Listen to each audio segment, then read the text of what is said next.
მოგესალმებით, მადლობა შესაძლებლობისათვის, მივესალმები მაყურებელს. რაც შეეხება კონკრეტულ კითხვას, მე შემიძლია გითხრათ, რომ ბუნებრივია საზოგადოებამ უნდა იმსჯელოს, უნდა შეაფასოს კონკრეტული პოლიტიკური ძალების და ოპოზიციური პოლიტიკური ძალების ქმედება და მოქმედებები. ოპოზიცია არ არის ამ შემთხვევაში ერთი პოლიტიკური ძალა, ან ორი პოლიტიკური ძალა, ოპოზიცია არის მრავალფეროვანი და დამეთანხმებით ალბათ, რომ ლელო არის წამყვანი პოლიტიკური ოპოზიციური ძალა და შემიძლია გითხრათ, რომ ჩვენ დღენიადად ყოველდღიურად ვართ მოსახლეობასთან აქტიურ კომუნიკაციაში, ვეცნობით მათ პრობლემატიკას, იმ უმძიმე სიტუაციას, იმ უმძიმე სოციალურ ფონს, რაც ქვეყანაში სუფევს. ბუნებრივია ვითხოვთ ახალ საპარლამენტო არჩევნებს, მზადა ვართ ბუნებრივია შენიშვნების მოსასმენად, მზადა ვართ ჩვენს საზოგადოებასთან, ექსპერტულ წრეებთან შესახვედრად. ჩვენ შემიძლია გითხრათ, რომ არ ვჩერდებით, ვართ უდმივად მოძრაულ მოქმედებაში და დღეს არის ძალიან მძიმე სიტუაცია ქვეყანაში. შემიძლია მაგა გითხრათ, რომ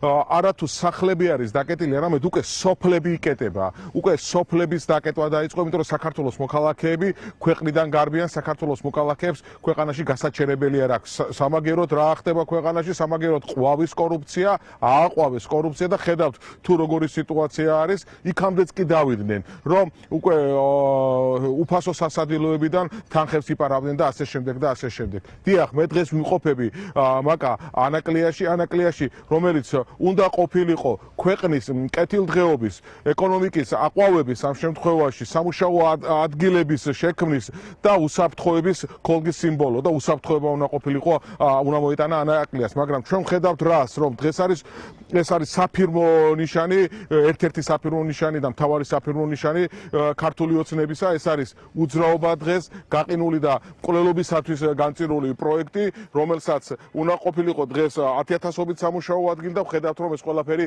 გაყინული და გაჩერებულია. არა მოკლული, იმიტომ რომ საქართველოს მოქალაქეები საქართველოს ანაკლის მკვლელობის შესაძლებლობას არ მიცემს არავის და ქართულ ოცნებას ამ შემთხვევაში ვართ დარწმუნებული, რომ ანაკლის პროექტი არის გაყინული, მაგრამ ეს ყინული გალღვება ამას გააკეთებს საქართველოს მოქალაქეები და ჩვენ ელოძლიერი საქართველოს ვიქნებით ის პოლიტიკური ძალა, რომელიც ამაში ძალიან დიდ როლს შეიტანს. დღეს როდესაც მე ვსაუბრობდი და დავასრულებ, როდესაც მე ვსაუბრობდი მაგა რომ საქართველოსთან მოქალაქეები გარბიან, სამეგრელოში ნახეთ რა სიტუაციაა, ხო, უმუშევრობა, ხალხი გარბის საზღვარგარეთ. დღეს ანაკლიას ქონდა შესაძლებლობა და აქვს შესაძლებლობა, რომ სრულად გადაეჭრა სამეგრელოს რეგიონისათვის და დასავლეთ საქართველოსათვის განსაკუთრებით აი ეს პრობლემა, რაც არის დასაქმების პრობლემა. ამას შეეძლო, რომ მოეტანა 10,000-ობით სამუშაო ადგილი, დაკავშირება ყოფილიყო ჰაბების, ამ შემთხვევაში ლოჯისტიკური ჰაბის და ასე შემდეგ. ანუ ანაკლია იყო ჯაჭვური რეაქციით ამ შემთხვევაში, რომელიც შექმნიდა ძალიან ბევრ 10,000-ობით სამუშაო ადგილს და რაც თავარია უსაფრთხოების ქოლგას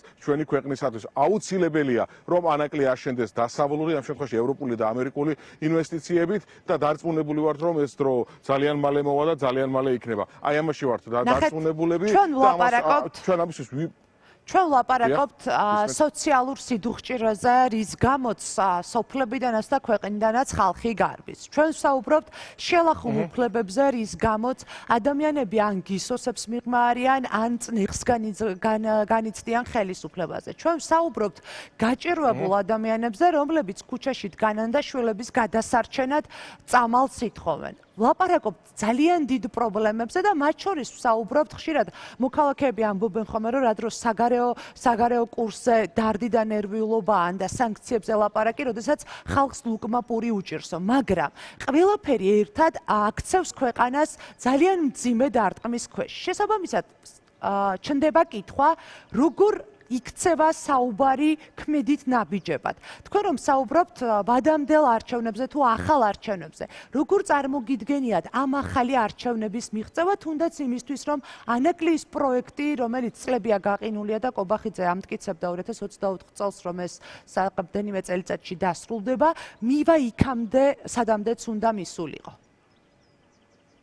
იცით რა არის კობახიძე და საერთოდ ესენი ყველა ბევრ რამეს ამტკიცებენ, მაგრამ ჩვენ ვხედავთ რა სიტუაცია და როგორ გაყინულია ყველაფერი და ეს არის მიზანმიმართულად გაკეთებული, მიზანმიმართული მკვლელობა ანაკლიის სპორტის, ვინაიდან კარგად ვიცით, რომ რუსეთს ამ შემთხვევაში არ აწყობს ქვეყანაში ანაკლიის სპორტი, რომელიც დასავლური ინვესტიციით იქნება აღჭურვილი შეიძლება ითქვას და ქვეყანას ექნება უსაფრთხოების ქოლგა. რაც შეეხება თქვენი კითხვის მეორე ნაწილს, დიახ, საქართველოს მოქალაქეები ქვეყნიდან გარბიან, საქართველოში არის უდიდესი სიდუხჭირე და ჩვენ ამ ყველაფრიდან გამოსავალზე ვსაუბრობთ ჩვენს მოქალაქეებთან. ჩვენ მოქალაქეებს ვესაუბრებით იმ პრობლემებზე, რა პრობლემებიც ყოველდღიურად მათ აქვთ, რომ თავიანთი შვილები გამოკვებონ, თავიანთ შვილებს მიცენ ელემენტარული შესაძლებლობა, რომ მომავალი კონდეს, მაგრამ უმრავლეს შემთხვევაში მომავალს რო ვერ ნახულობენ საქართველოს მოქალაქეები, მეტყველებს ის სტატისტიკა, რა სტატისტიკაც არის ქვეყანაში წარმოუდგენელი შემზარავი სტატისტიკა, როდესაც ბოლო 5 წლის განმავლობაში 22000-ზე მეტმა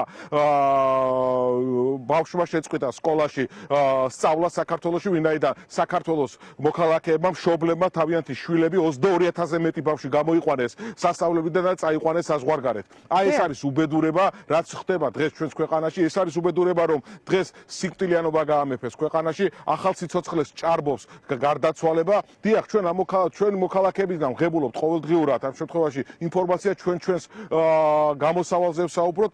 ჩვენ ბუნებრივია ვითხოვთ ახალ არჩევნებს, მე რო გითხრათ რომ რაიმე კონკრეტული ახლა რეცეპტი მაქვს და ამ რეცეპტთან დაკავშირებით მოლოდინების შექმნა არა არ იქნება სწორი. ლელო დღემდე მაგრამ აი რა მოიტანს როგორ ფიქრობთ ხელშესახებ ცვლილებას ბატონო ლევან? ყველა გეტყვით.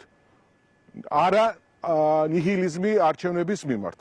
ლელო ყოველთვის საუბრობდა და საუბრობს რომ არჩევნები არის ის გზა, რითაც შეიცვლება ხელისუფლება. არ შეიძლება ნიჰილიზმი არჩევნების მიმართ. ჩვენ ეს უკვე ვნახეთ, როდესაც ბოიკოტით გაიმარჯვა ბოიკოტის იდეა და 20%-იან კალაძეს, სადაც 80% წინააღმდეგ იყო დათმობილი იქნა თბილისი და თბილისის მართვა ამ შემთხვევაში ქართული ოცნებისათვის. ახ არის სწორი მიდგომა საჭირო, ყოველ შემთხვევაში ლელო სწორად აფასებს სიტუაციას, ყველა კანონიერი და კონსტიტუციური მეთოდით ბრძოლა ხელისუფლების წინააღმდეგ. აი ამასთან დაკავშირებით შეიძლება ითქვას და საბოლოოდ არჩევნები, რითაც შესაძლებელია არჩევნებში აღნიშნული ხელისუფლების დამარცხება, რაც აჩვენა უნგრეთის მაგალითმა. კი, ბევრს საუბრობენ და დღეს ქართულ ოცნებას არ უყვარს უნგრეთის მაგალითზე საუბარი და რაღაც გაშარჟებას ფიქრობენ, მაგრამ ეს არის მაგალითი იმისა, თუ როგორ შეიძლება ამ შემთხვევაში დამარცხდეს ავტორიტარული ხელისუფლება. და მეცაც გეტყვით უნგრეთში ტელევიზია სრულად კონტროლ ქვეშ იყო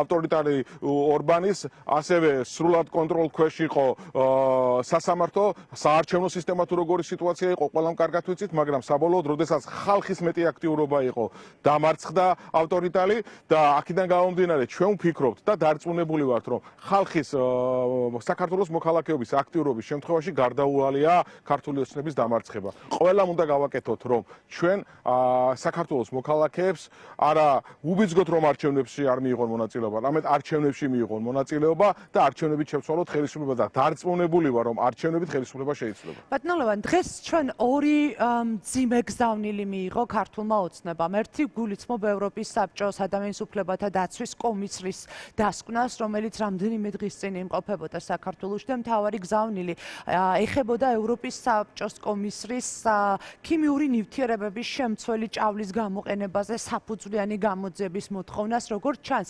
ირაკლი კობახიძესთან შეხვედრამ ეჭვები კომისარს ვერ გაუქარწყლა ამ ნივთიერების სავარაუდო გამოყენებასთან დაკავშირებით და მეორე საგარეო საქმეთა მინისტრების მინისტერიალზე გაკეთებული განცხადებები, რომლებიც ღიად ამბობენ, რომ მხარდაჭერა ქართული ოცნების ხელისუფლებას არ აქვს და მათი მხარდაჭერა ეკუთვნის მხოლოდ ქართულ ხალხს. როგორ ფიქრობთ, რა გაგრძელება შეიძლება მოჰყვეს ერთის მხრივ კომისრის მწვავე დასკვნას, მძიმე დასკვნას ქართული ოცნებისთვის და ასევე საგარეო საქმეთა მინისტრების მოთხოვნას სანქციებთან დაკავშირებით? თუ რა გაგრძელება მოყვება, ამას ხედავ და რა შეიძლება მოყვეს, ამას უკვე ევროპელები გადაწყვეტენ და ის მაღალი თანამდებობის პირები და სხვადასხვა ქვეყნის წარმომადგენლები, მაგრამ მე მინდა გითხრათ თუ რას ნიშნავს ეს ჩვენი ქვეყნისთვის. ეს ნიშნავს ჩვენი ქვეყნისთვის უკანსვლას, წარმოუდგენელ უკანსვლას, რაზეც კი ფიქრით შეუძლებელი იყო, რომ მსგავსი რამ დაემართებოდა ქვეყანას. ეს არის პირდაპირ რუსული თამაში, ეს არის ის რაც აწყობს რუსეთს და ეს არის ის რაც აშორებს საქართველოს და საქართველოს მოქალაქეებს ევროპას და ევროპულ კურსს. რა არის ევროპა? ევროპა არის კეთილდღეობა, ევროპა არის სამუშაო ადგილები, დაცული ადამიანები, დაცული სოციალური გარემო. და აი ამას აშორებს საქართველოს მოქალაქეებს და ამას აშორებს შემიძლია გითხრათ ქართული ოცნება თავისი მიზანმიმართული ქმედებითა და მიზანმიმართული პოლიტიკით. აი ეს არის რუსული ქმედება, რუსული თამაში, რასაც დღეს ქართული ოცნება აკეთებს და ეს ხდება მიზანმიმართულად, მიზანმიმართული ქმედებებით. დღეს ყავს ქვეყანას პოლიტპატიმრები პატიმრები და როდესაც ქვეყანაში არის პოლიტპატიმრები, იქ საუბარი რაღაც ევროპისკენ სვლაზე ეს უკვე ზედმეტია შემიძლია გითხრათ. დღეს სუსი სხვათა შორის რომლის ხელმძღვანელსაც კიდევ ერთი ჩინი მიანიჭა ირაკლი კობახიძემ გულისხმობ მამუკამ მდიდარაძეს უსაფრთხოების გენერალ-მაიორის უმაღლესი სპეციალური წოდება მიანიჭა მას. დღეს სუსი ანგარიშში BBC-სთან დაკავშირებით საუბრობდა და ამბობდა, რომ ეს იყო საქართველოს შიდა პირებთან ერთად დაგეგმილი მიზანმიმართული პროვოკაცია საქართველოს წინააღმდეგო გულისხმობ ქიმიური იარაღის სავარაუდო გამოყენების საკითხს.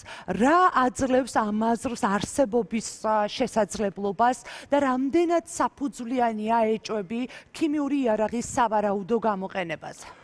მაკა გინახავთ სადმე რაიმე სხვა სახის საკითხებთან დაკავშირებითაც სადაც ეთქვას რომ რაღაცა მოდი რბილად თქვა შეცდომა დაუშვეს ან დანაშაული იყო ან ასე შემდეგ და ასე შემდეგ ხო როდესაც საუბარია პოლიტიკურ პატიმრებზე საუბრობენ რომ პოლიტიკური პატიმრები არ არის ამ შემთხვევაში ქვეყანაში როდესაც საუბარი ადამიანის უფლებების დარღვევაზე და ფეხქვეშ გათელვაზე საუბრობენ რომ არა ადამიანის უფლებები არ ირღვევა იქამდეც კი მივიდნენ რომ ხალხს აჯერებენ და გამოიგონეს რაღაც გლობალური ომის პარტიები და deep state-ები რომელიც კაცმა არ იცის რა არის და საერთოდ სად არსებობს და რა არსებობს აქედან გამომდინარე ეს ხო ახალი არ არის ხო აქ ამასთან დაკავშირებით ესენი ყველაფერს საუბრობენ და ყველაფერს ისაუბრობენ თავარი ის არის რომ ჩვენს მოქალაქეებს ჩვენს ამორჩეველს საქართველოს მოქალაქეებს გაურჩინოთ რწმენა იმისა რომ საქართველოში შესაძლებელია ცვლილებები შესაძლებელია დემოკრატიული ცვლილებები შესაძლებელია დემოკრატიული მთავრობის მოსვლა რომელიც მათ უფლებებს და მათ ინტერესებს დაიცავს შესაძლებელია ის რომ საქართველოს მოქალაქეები ქვეყნიდან არ გარბოდნენ ბავშვები ქვეყნიდან არ გამოყავდნენ და საზღვარგარეთ 10,000-ობით ბავშვი არ იყოს გახიზნული და საქართველოს მომავლის ყველობის შეჩერებაა შესაძლებელი. მოდით ასე ვთქვათ, 28 წელს იქნება საპარლამენტო არჩევნები თუ მანამდე შესაძლებელია დაინიშნოს საპარლამენტო არჩევნები, რასაც ჩვენ ლელოძლიერი საქართველო ვითხოვთ, როგორც ახალ საპარლამენტო არჩევნებს, ასე პოლიტიკურ პატიმრების გათავისუფლებას.